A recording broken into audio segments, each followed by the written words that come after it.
Captain Shubhanshu Shukla અને અન્ય 3 લોકોને લઈને ડ્રેગન કેપ્સ્યુલ સફળતાપૂર્વક આંતરરાષ્ટ્રીય અવકાશ મથક સાથે જોડાયું. એક્સિયોમ 4 મિશન ભારત, પોલેન્ડ અને હંગેરી માટે એક ઐતિહાસિક સિદ્ધિ છે, કારણ કે તેમના અંતરિક્ષ યાત્રીઓ પહેલીવાર ઇન્ટરનેશનલ સ્પેસ સ્ટેશન સાથે જોડાયા છે.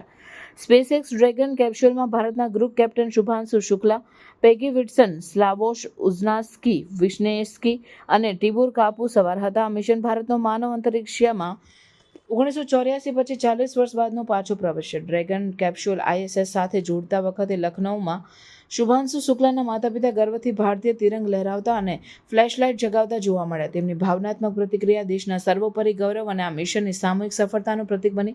શુભાંશુ શુક્લાએ અંતરિક્ષમાંથી નમસ્કાર ફ્રોમ સ્પેસ કરી જીવંત દર્શકોને સંબોધન કર્યું અને પૃથ્વીના દ્રશ્યોને અજાયબી અને ગૌરવથી વર્ણવ્યું.